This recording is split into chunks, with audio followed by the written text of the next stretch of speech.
সালাম আলাইকুম।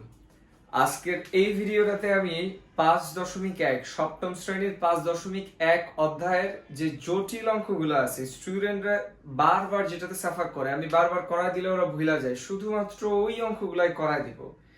তো কঠিন অঙ্কগুলো 29 থেকে শুরু হয়েছে, এর আগে কিছু অঙ্ক করায় দিব। তো 29 নাম্বারটা একটু দেখি এটাতে কি আছে। প্রশ্নে দেয়া আছে a minus b is equal to 7 এবং ab is equal to 3। প্রশ্নে দুইটা মান দেয়া আছে এবং প্রশ্নের এক সাইডে বলা আছে দেখাও যে a plus b whole square is equal to 61। এখন a plus b whole square is equal to 61 সমানের দুই পাশকে আমি যদি আমার হাত রাখি, বাম হাত বরাবর সাইডটাকে আমি বলি বাম পক্ষ, ইংরেজিতে বলি লেফট হ্যান্ড সাইড, আর ডান হাত বরাবর যে পক্ষটা ওটাকে রাইট হ্যান্ড সাইড বা বাংলায় বলি ডান পক্ষ।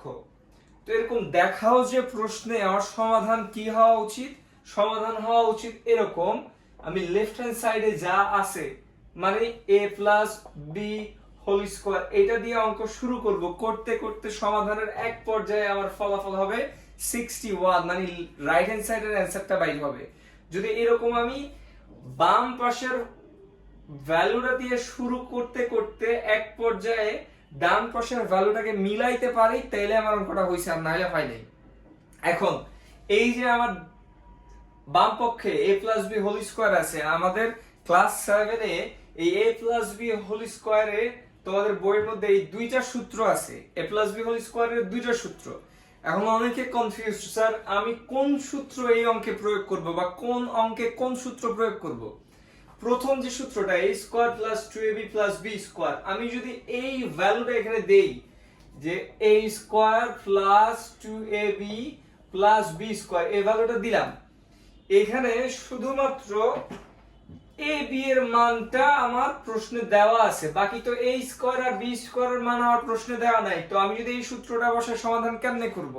সমাধান করা সম্ভব না, কারণ কি a স্কয়ার এবং b স্কয়ারের মান নাই। তো অবশ্যই আমার কি করতে হবে, দ্বিতীয় সূত্রতে যেতে হবে। দ্বিতীয় সূত্রটা কি? a plus b whole square is equal to a minus b whole square plus 4ab। এখন এটার মধ্যে কি আছে, a minus b এর মান আমার উদ্দীপকে দেয়া আছে, a minus b এর মান 7, তো লিখলাম a minus b এর বদলে 7 দিলাম, স্কয়ার দিলাম, প্লাস এর প্লাস দিলাম, 4 এর 4 দিলাম, এবং ab এর মান দেওয়া আছে 3। এখন 7 স্কয়ার করলে কত হয় 49, আর 3 4 কত 12, 49 আর 12 যোগ করলে কত হয় 50 60 61 হয়।